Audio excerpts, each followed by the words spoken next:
मेरे सभी अमृतंश बच्चों, भाइयों और बहनों, पीछे हमने चर्चा की थी कि अगर आपका मस्तिष्क भृगुटी चक्र का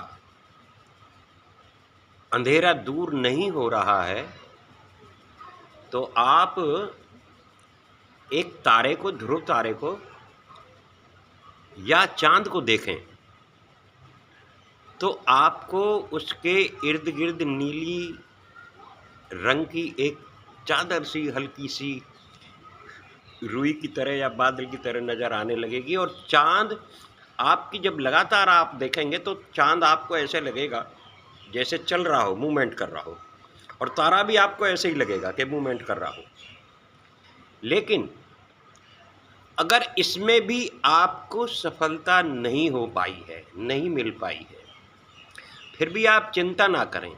ये सफलता अभी आप शायद कुछ दिन की होगी आपने, इसलिए नहीं मिल पाई। अब धीरे से आप क्या काम करेंगे? आप एक दीपक जलाएंगे जिसकी लौ, बाती जो है लौ उसकी बहुत छोटी हो, मतलब उसकी लौ जो ना बहुत छोटी हो, और ऐसी जगह बैठेंगे आप जहां या तो कमरा हो या ऐसी जगह हो जहां उस दीपक की लौ बिल्कुल तेल धारावाहिक, जिस तरीके से तेल की धार गिरती है उसी तरीके से खड़ी रहे। वो धार हवा में या आपके मुंह से अगर कुछ बोलें तो भी ना हिले, क्योंकि बोलना तो उसमें होगा नहीं, उस वक़्त आपका बोलना चाहना तो होगा ही नहीं। लेकिन मेरे कहने का मतलब सिर्फ इतना है कि वो लौ सीधी जले, बिल्कुल सीधी, और आप उसके सामने कम से कम 3 फुट का, 2.5 फुट का इतना फासला रखें, 2.5-3 फुट का,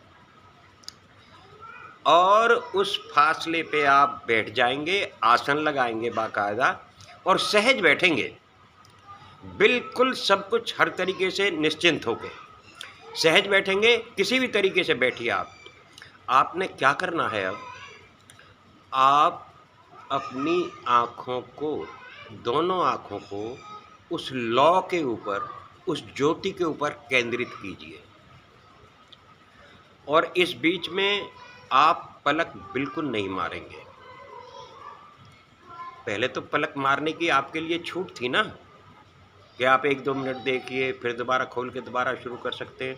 आप इस पे जब तक पलक मत मारिए जब तक कि आपकी पलकें बिल्कुल ना थक जाएं। मतलब इतना भी नहीं कि आपको कोई नुकसान हो, लेकिन आप पलक मत मारिए और उस लौ पे दृष्टि को अपनी को बनाए रखिए। तो आप पाएंगे कि आप एक किस्म से शून्य पे पहुंच जाएंगे। क्यों? क्योंकि अब आपकी लौ, जिस ज्योति को आप देख रहे हैं, आपकी दृष्टि जो है ना वो उसके ऊपर पड़ चुकी है। यहाँ आप देखेंगे, एक नहीं, दूसरे दिन, तीसरे दिन, ये ज़्यादा से ज़्यादा बहुत समय नहीं लेगी क्रिया। ये क्रिया आपका समय ज़्यादा नहीं लेगी। इसमें जैसे ही आप देखेंगे तो ये धीरे धीरे इस लौ के चारों तरफ जो है एक नीले रंग का बादल सा चलेगा। एक नीले रंग की जो है ना एक रोशनी आपको नज़र आनी शुरू हो जाएगी। ये बहुत जल्दी आनी शुरू हो जाएगी। वो नीला रंग बहुत खूबसूरत सा होगा, लेकिन अभी वो छटा नहीं है। इसको और ज़्यादा अति सुंदर बनाने के लिए आप इस पर लगातार करते रहिए। जितनी देर आप कर पाएंगे उतनी देर कर लीजिए, लेकिन ये 2, 3, 4, 5 दिन में जो ना आपका ये आसान तरीका आपकी इस मस्तिष्क की, जो आप यहाँ मैं देखने के लिए, रोशनी के लिए जो कह रहा हूँ, वहाँ कुछ ना कुछ अवश्य आप पाएंगे।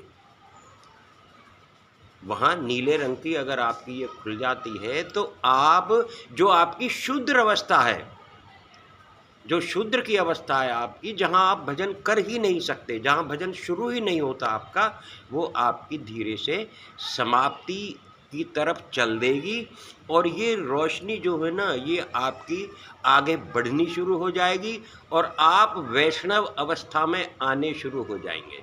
वैष्णव अवस्था का मतलब ये है, शूद्र का मतलब तो ये है कि भाई अभी भजन नहीं करना आता, नहीं हुआ है शुरू, लेकिन वैष्णव में आप अपने आप में धीरे धीरे 10 दिन में, 20 दिन में, 25 दिन में, महीने 2 महीने में आप अपने में बदलाव पाएंगे।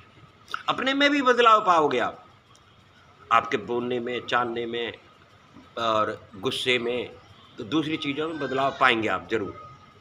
तो ये आप क्रिया करके देखेंगे, इससे आपको 16 आने लाभ होगा। आज के लिए इतना ही, फिर मिलेंगे। भारत माता की जय। जय हिंद की सेना। राधे राधे।